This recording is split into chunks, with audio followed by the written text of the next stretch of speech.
काही बेशिस्त आणि बेफिकीर नागरिकांमुळेच अस्वच्छता होते। काही महाभाग पाणी प्यायल्यानंतर रिकामे बाटल्या रस्त्यावर फेकून देतात किंवा रस्त्याकडेला देखील फेकून देतात। अनेक जण प्लास्टिकच्या पिशव्या कुठेही टाकतात। असा कचरा फुटपाथच्या खाली असलेल्या भुयारी गटारीत जाऊन अडकतो आणि संपूर्ण गटार तुंबते।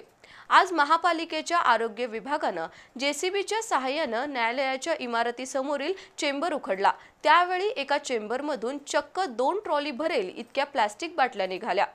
बेफिकीर आणि मुरदाट नागरिकांमुळेच प्लास्टिकचा कचरा वाढत असून त्यातून आपणच आपलं शहर बकाल करत आहोत।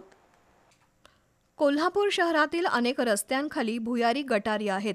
फुटपाथच्या खाली असलेल्या या भुयारी गटारीतून पावसाचं पाणी वाहून जाण्यास मदत होते, तर ठिकठिकाणी या भुयारी गटारींचे फुटपाथवर चेंबर आहेत। नाले सफाईच्या अनुषंगानं आज महापालिकेच्या आरोग्य विभागानं कसबा बोर्डा इथल्या न्यायालयासमोरील फुटपाथचे चेंबर उघडले, त्यातील कचरा काढायला सुरुवात केली। भुयारी गटारात प्लास्टिकच्या पाण्याच्या आणि मद्याच्या रिकाम्या बाटल्यांचा अक्षरशः खच दिसून आला।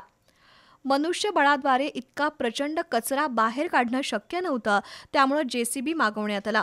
जेसीबीच्या मदतीनं एका चेंबरमधून सुमारे 2 ट्रॉलीपेक्षा अधिक प्लास्टिकच्या बाटल्या आणि पिशव्यांचा कचरा बाहेर काढला। काही बेफिकीर नागरिक पाण्याच्या रिकाम्या बाटल्या, प्लास्टिकच्या पिशव्या, खाद्यपदार्थांचे वेष्टन रस्त्यावर फेकून देतात।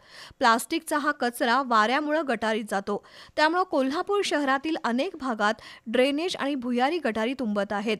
ड्रेनेज लाईन चोकअप झाल्यावर महापालिका प्रशासनाला दोष दिला जातो, पण मुळात मूर्ख आणि बेफिकीर लोकांमुळेच अशी परिस्थिती उद्भवते। सगळं काही महापालिका यंत्रणेनं करायचं, आम्ही मात्र घाण करतच राहणार, अशी काही नागरिकांची मानसिकता बनली आहे।